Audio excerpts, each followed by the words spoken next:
Thalidomide tragedy had a significant impact on the world of medicine that it changed the way we approach drug development and regulation today.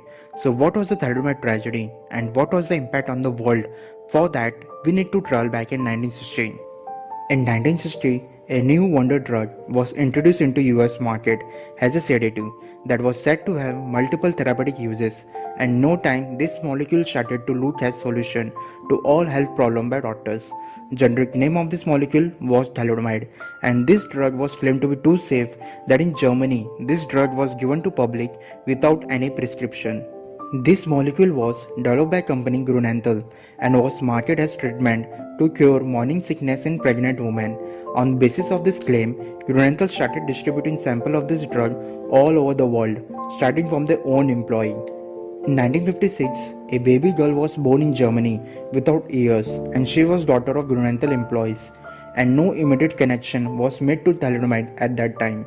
And at that time, there was such a tremendous pressure all over the world to get this wonderful new drug on the market that some European countries started to receive thalidomide in quantities like 1,000 pills. Moreover, with the rising demand, over 2 million tablets were ready for export in the US market and just waiting for FDA approval, which was likely to happen. While in USA, Dr. Kelsey started working with FDA over the approval application of thalidomide. Dr. Kelsey prevented its approval in the US market by demanding rigorous scientific study and safety data, which Grunenthal and its US distributor failed to provide. But even then, just on the basis of safety claims, this molecule continued to be consumed in some European market, as this drug was already prescribed to pregnant women in Germany and some part of Europe. Dr. Kelsey became concerned with what effect it might have on a developing fetus and thus prevented approval of thalidomide for more than a year and prevented a similar case of tragedy from unfolding in US.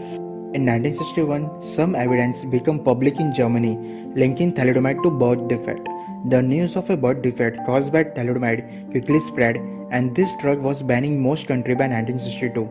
However, the damage had already been done. An estimated 10,000 children worldwide were born with severe birth defect as a result of teratogenic effect of drug. The most common birth defect caused by thalidomide include limb abnormalities, that is, thalidomide causes infant to be born with miss or shortened limbs. This condition is known as photomelia, followed by ear and eye defect, internal organ defect, facial abnormalities, and neurological damage. As you can see, sheer volume of tragedy that it was so heart-wrenching that it forced various governments to introduce major regulatory reform in pharmaceutical industry following the thalidomide scandal. In fact, most of your FDA rules and regulations which we see today were created in response to tragedy caused by thalidomide. Later on, many sad stories come into the light, as there were mercy killing of deformed infants, and many of the survivors were left alone as their family member refused to take care of them. The impact of the thalidomide tragedy was so profound that it shook humanity and caused many families to be mentally and financially broken. Despite the devastating consequence, the drug company Grunenthal initially argued that the children's deformity was caused by anything other than thalidomide. It was a long and difficult process, but most cases were eventually settled, although some of the survivors claim that the cost of the specialized care was not covered. And the irony is that it had taken 50 years after the tragedy, that is in 2012, Grunenthal company finally apologized to thalidomide victims. Since thalidomide was banned worldwide in 1962 and was not used again until 1992, when Robert D'Amato began his own search for a pill that might restrict blood vessel growth. He started looking for drugs that cause birth defect, and obviously thalidomide was at the top of his list. After much trial and error, D'Amato discovered that thalidomide could restrict blood flow to cell, which held the potential for treating cancerous tumor. While some people were excited about the discovery, there were also fear among the people for reusing this dangerous drug.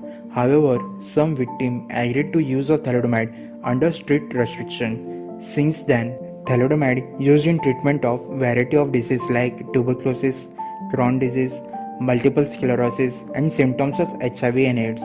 This discovery of the drug effect on cancerous tumor has led to a groundbreaking treatment for certain types of the disease, and derivatives have been the primary treatment for multiple myeloma.